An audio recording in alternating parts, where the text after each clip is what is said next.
The moment my 9-year-old son Lucas stood up in that packed courtroom and asked his father if he should tell everyone what he made him delete, you could have heard a pin drop. Every person in that room turned to look at this small boy who had just shattered the carefully constructed lies his own father had been telling for months. I'm Sophia Reed, and I thought I understood how brutal custody battles could get. I'd prepared myself for character assassination, for twisted truths, for expensive lawyers twisting every word I'd ever said. What I never expected was for my own child to become the star witness in exposing a deception that went deeper than I could have imagined.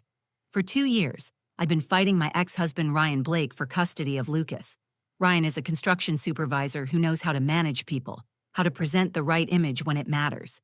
He's charming when he needs to be, authoritative when it serves him, and he's never met a situation he couldn't control. His mother, Carol, has been his biggest supporter throughout this entire process, convinced that I'm nothing more than a vindictive ex-wife trying to steal her grandson away from their family. Lucas is caught in the middle of all this. He's 9 years old, loves soccer and video games, and has the kind of honest heart that makes him terrible at keeping secrets. He adores his father despite everything, which made this whole situation so much more complicated. Lucas never wanted to choose sides, never wanted to hurt anyone, and definitely never wanted to be standing in a courtroom about to reveal something that would change our lives forever. Judge Helen Carter has been overseeing family court cases for 15 years. She's seen every trick, every manipulation, every desperate parent trying to gain an advantage. She runs her courtroom with fairness but no tolerance for games, and she has a particular gift for seeing through the performances that desperate parents put on when they're fighting for their children. But what happened that day wasn't a performance. When Lucas found the courage to speak up, he wasn't trying to hurt his father or help me win. He was simply a child who had been carrying a burden too heavy for his small shoulders, and he finally found a safe space to put it down. The question he asked his father in front of that judge, his grandmother, the lawyers, and a room full of strangers would expose a web of manipulation that none of us saw coming. This isn't just another story about a messy divorce or a bitter custody fight. This is about what happens when a child finds his voice at exactly the moment when the adults around him have lost theirs. This is about the moment when truth cuts through lies so clearly that even a room full of legal professionals stops breathing. And this is about discovering that sometimes the person you need to trust most is the one who still believes that honesty matters, even when the grown-ups have forgotten. What my son said next would not only change the outcome of our custody case, but it would reveal a side of his father that I never knew existed. It would show me that children see and understand far more than we give them credit for, and that protecting them sometimes means giving them the space to protect themselves. 2 years before that courtroom moment, I believed I was married to a good man. Ryan Blake swept me off my feet during my late 20s with his confidence and devotion to family. He was the kind of guy who remembered anniversaries, who showed up to every one of Lucas's Little League games, who talked about building a future together with the kind of certainty that made me feel safe. When he proposed on the beach in Malibu, I genuinely thought I'd found my person. The first few years of our marriage felt like everything I'd hoped for. Ryan worked hard at his construction job, often pulling overtime to make sure we could afford the house we wanted in a good school district. I was building my career in marketing, and he seemed genuinely proud of my success. When Lucas was born, Ryan transformed into the kind of father I'd dreamed of for my child. He would get up for night feedings without complaint, spent hours teaching Lucas to throw a baseball, and bragged about our son to anyone who would listen. But somewhere around year 6 of our marriage, small cracks began to show. Ryan started questioning my work schedule more frequently, making comments about how much time I spent on client calls or working late. He began monitoring our finances more closely, asking detailed questions about every purchase I made. When I got promoted to senior marketing coordinator, his congratulations felt forced, followed by concerns about how the new responsibilities might affect our family time. The controlling behavior escalated gradually. Ryan started insisting on knowing exactly where I was at all times, texting me throughout the day asking for updates. He would check the mileage on my car and question any discrepancies. He began making decisions about Lucas's schedule without consulting me, signing him up for activities or arranging playdates without asking my opinion. When I confronted him about these changes, Ryan would turn it back on me, claiming I was being oversensitive or that he was just trying to be a more involved husband and father. The breaking point came during Lucas's 7th birthday party. I had planned a small celebration with family and a few of his friends from school. Ryan invited his coworkers and their families without telling me, then criticized me in front of everyone for not having enough food prepared. When I pulled him aside to discuss it privately, he accused me of trying to embarrass him and suggested that my inability to handle unexpected guests showed how selfish I'd become. That night, after everyone had gone home, I realized I was walking on eggshells in my own house. The divorce process began civilly enough. Ryan seemed to accept that our marriage was over, and we both agreed that Lucas's well-being was our top priority. I made it clear that I wanted Lucas to maintain a strong relationship with his father, despite our personal problems. I encouraged regular overnight visits, made sure Ryan was included in all school events and medical appointments, and even invited his family to Lucas's 8th birthday party, because I knew how much our son loved his grandmother Carol. But after a few months of shared custody arrangements, I started noticing changes in Lucas that concerned me. After spending weekends with his father, Lucas would come home quiet and withdrawn. He used to chatter endlessly about his adventures, but now he would give me one-word answers when I asked about his time with Ryan. I found him crying in his room one evening after a visit, and when I asked what was wrong, he said he felt confused about things but couldn't explain what he meant. Lucas also became secretive about his phone and tablet usage.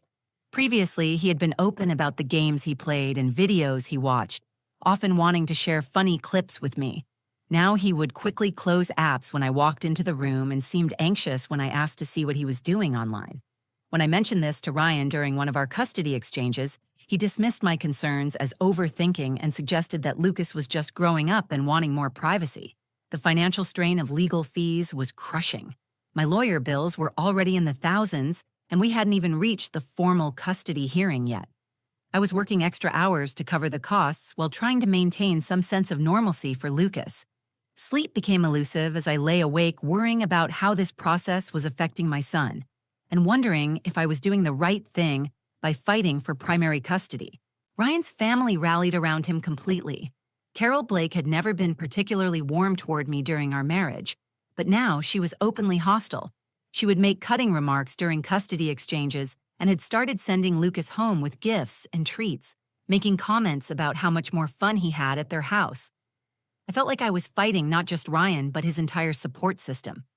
As we approached the custody hearing, I realized I was about to face the fight of my life against people who had decided I was the enemy of their family's happiness. The morning of the custody hearing, I woke up at 5 a.m. with my heart already racing. I had laid out my clothes the night before, choosing a conservative navy blue dress that I hoped would convey stability and respectability. As I got Lucas ready for school, I tried to act normal, making his favorite breakfast and asking about his upcoming math test. He seemed quieter than usual, giving me long looks that felt like he wanted to say something important, but couldn't find the words. Walking into the courthouse felt like entering enemy territory. Ryan's family had arrived early and claimed an entire row of benches. Carol Blake sat in the center, flanked by Ryan's sister Jennifer and his uncle Mark, all of them dressed in their Sunday best and wearing expressions of righteous indignation. When I walked past with my attorney, Carol made a point of whispering something to Jennifer that made them both shake their heads in disapproval. The message was clear. I was the villain in their family story. My attorney, Sarah Martinez, had prepared me for what was coming, but hearing it in person felt like being punched in the stomach repeatedly. When Carol took the stand, she transformed into the picture of a concerned grandmother who had watched her son's marriage crumble due to his wife's selfishness and vindictive nature. Your Honor, Sophia has used that precious child as a weapon against my son from the moment she filed for divorce, Carol testified, her voice trembling with practiced emotion. She schedules Lucas's activities deliberately to conflict with Ryan's visitation time. She asks leading questions about what happens at our house, trying to get Lucas to say something negative about his father. My son is a devoted father who coached Lucas's soccer team for 3 years, who never missed a school play or parent-teacher conference. But Sophia can't stand that Lucas loves his father, so she's determined to destroy that relationship. Carol went on to describe incidents that sounded plausible, but felt twisted.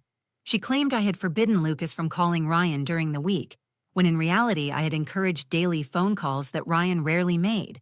She said I badmouthed Ryan in front of Lucas, which was absolutely untrue, but she delivered it with such conviction that I could see the judge taking notes. The worst part was watching Carol's performance, knowing that she genuinely believed every word she was saying because Ryan had been feeding her a carefully constructed version of events for months. When Ryan took the stand, I barely recognized the man I had been married to for 8 years. Gone was the confident, sometimes arrogant construction supervisor I knew.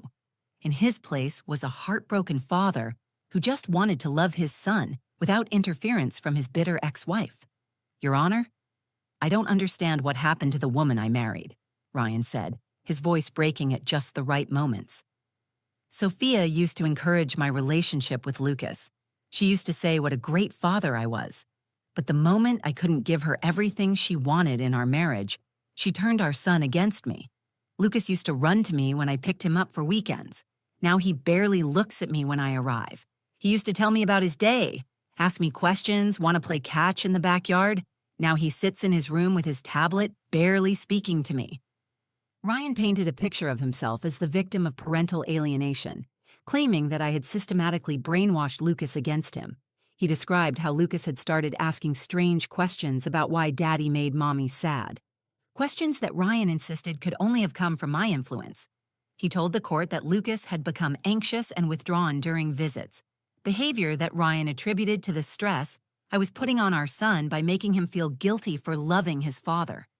She's poisoned his mind against me, Your Honor, Ryan continued, now with tears in his eyes that looked completely genuine.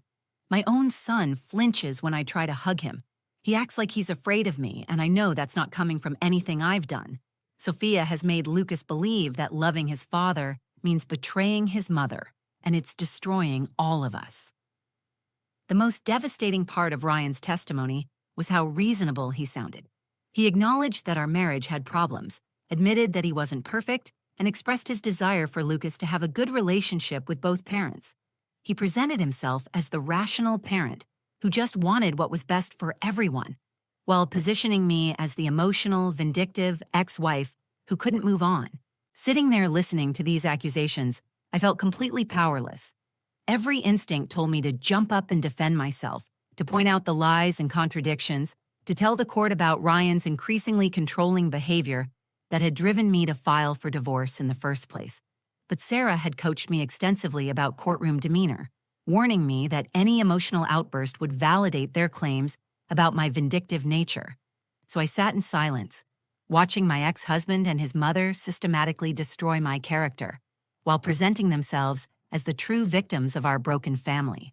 As I watched Ryan finish his testimony, painting himself as the devoted father being systematically destroyed by his vindictive ex-wife, I felt the overwhelming urge to stand up and scream the truth.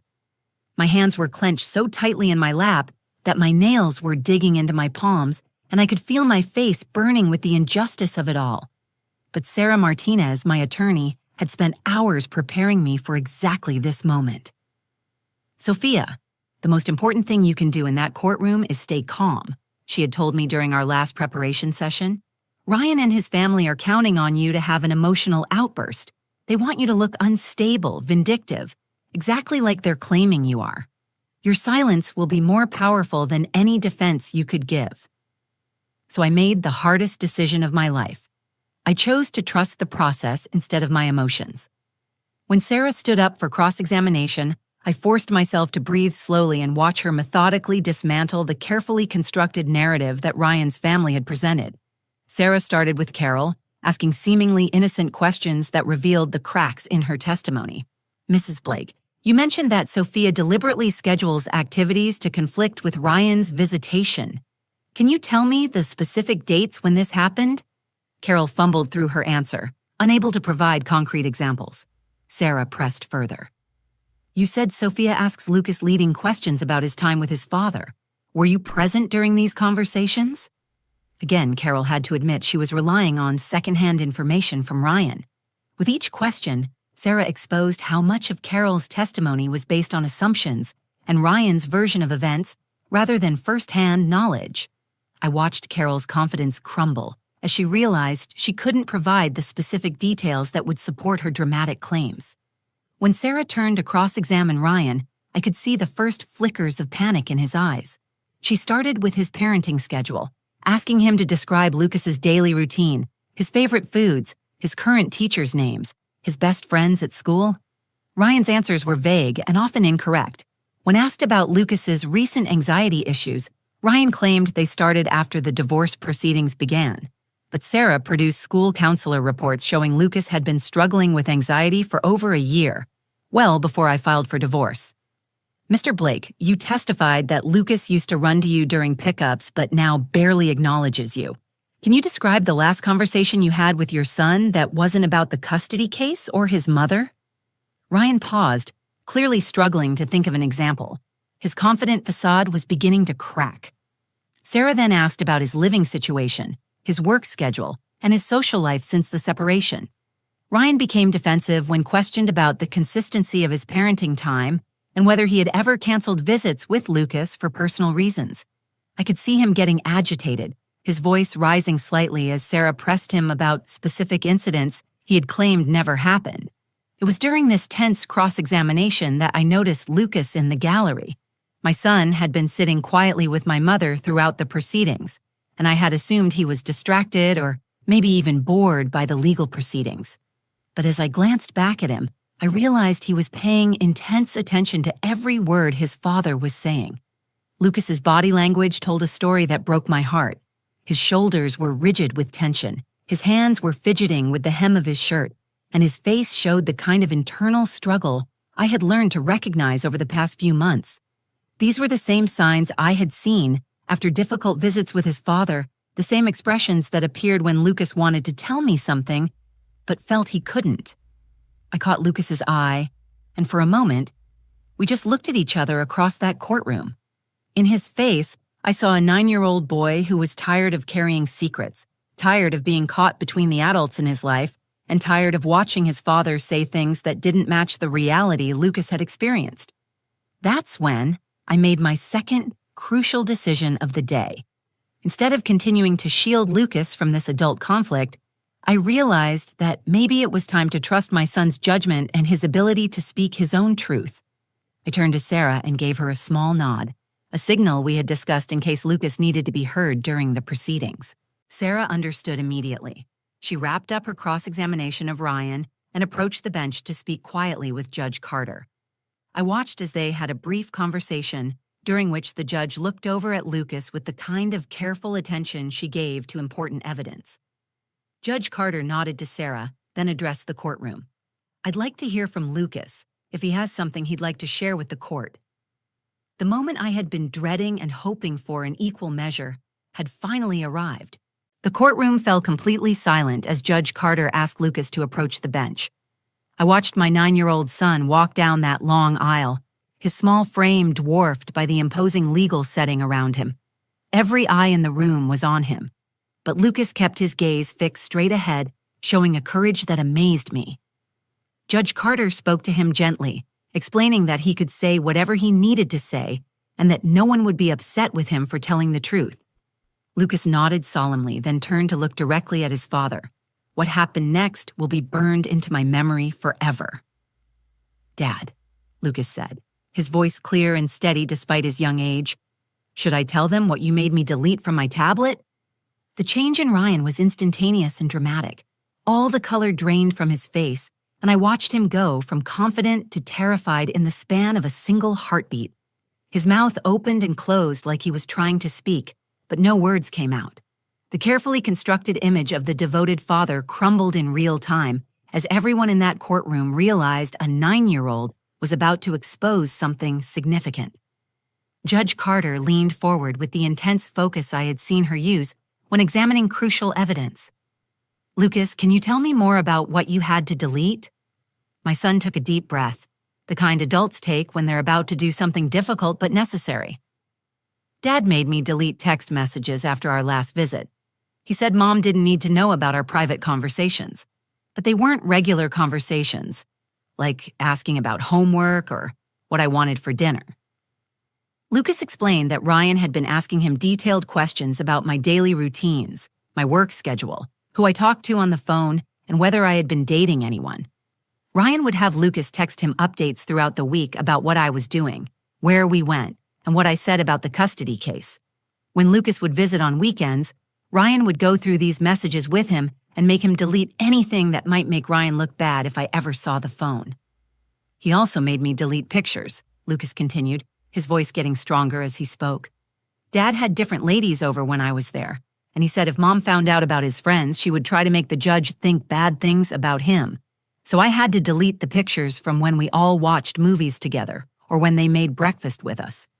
The revelation hit the courtroom like a bomb. Ryan had been using our son as a spy while simultaneously exposing him to a parade of overnight guests that he had specifically hidden from the court. Judge Carter's expression shifted from professional interest to barely contained anger as she processed what Lucas was telling her.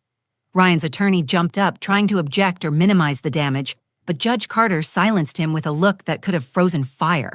She immediately requested that the bailiff secure both parents' phones and tablets for forensic examination, and demanded any available security footage from Ryan's apartment building for the dates in question. That's when Ryan completely fell apart. Faced with the prospect of digital evidence that would corroborate Lucas's testimony, he broke down entirely. Through tears and desperate explanations, he admitted to coaching Lucas on what information to gather about me. He confessed to having Lucas delete evidence of their inappropriate conversations about the custody case. Most damaging of all, he acknowledged that he had been bringing different women to his apartment during Lucas's visits while telling the court he was providing a stable, consistent environment for our son. I just wanted to make sure Sophia wasn't trying to turn him against me. Ryan sobbed, his composure completely gone. I needed to know what she was saying about me, what she was planning. I never meant to hurt Lucas. I was just trying to protect my relationship with my son. But the damage was irreversible. Judge Carter's face showed a mixture of disgust and disappointment as she realized that Ryan had turned a 9-year-old child into an unwilling accomplice in his deception. The security footage, when it arrived an hour later, confirmed Lucas's account. The video showed Ryan bringing at least 3 different women to his apartment during custody visits, directly contradicting his testimony about focusing solely on his relationship with Lucas during their time together. Carol Blake sat in stunned silence as her son's lies unraveled in front of everyone. The grandmother, who had painted me as vindictive and manipulative, was now watching her own son admit to manipulating their grandson in ways that were far worse than anything she had accused me of doing. Lucas stood there through it all, no longer the confused, anxious child who had been carrying these secrets for months. He had found his voice at exactly the moment when the truth needed to be heard, and his courage had exposed a web of deception that none of the adults in his life had suspected. Judge Carter didn't need to deliberate for long. After reviewing the digital evidence and security footage, she awarded me primary custody of Lucas, with Ryan receiving only supervised visitation until he completed a court-mandated parenting program and psychological evaluation. The judge made it clear that using a child as an informant and exposing him to a revolving door of overnight guests showed a fundamental lack of judgment that put Lucas's well-being at risk. The legal consequences extended beyond just the custody arrangement. Carol Blake faced perjury charges for her testimony, which had been proven false by the evidence Lucas provided. Ryan's manipulation of our son and his attempts to coach Lucas on what to report back to him violated multiple court orders about appropriate parental conduct during custody proceedings. The judge referred the case to Child Protective Services for additional investigation, though ultimately no further action was taken since Lucas was now in a stable environment. The immediate aftermath was emotionally complex for all of us. Lucas initially felt terrible about what had happened to his father, convinced that he had somehow caused Ryan's downfall by telling the truth. He came to me the night after the hearing with tears in his eyes, asking if he had done something wrong by speaking up in court. "Sweetheart, telling the truth is never wrong," I told him as we sat on his bed surrounded by his stuffed animals. "What your dad asked you to do wasn't fair to you. You're 9 years old. You should never have to keep secrets about adult problems, and you should never have to spy on your mom for anyone, even your dad. We started family therapy immediately, which helped Lucas process the guilt and confusion he felt about his father's behavior. Dr. Rebecca Stone, our therapist, explained to Lucas that children aren't responsible for their parents' choices, and that speaking up when something feels wrong is actually very brave. Through these sessions, Lucas learned that the uncomfortable feelings he had been experiencing during visits with his father were his instincts telling him that something wasn't right.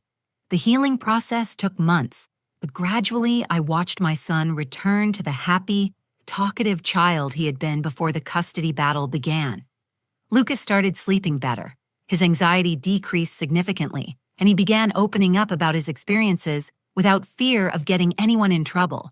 He even started talking about his father with more clarity, acknowledging that he loved Ryan while also understanding that his dad had made some very poor choices.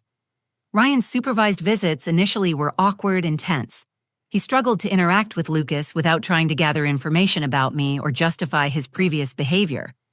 Over time, with the help of the court-appointed supervisor and his own therapy, Ryan began to rebuild a more appropriate relationship with our son.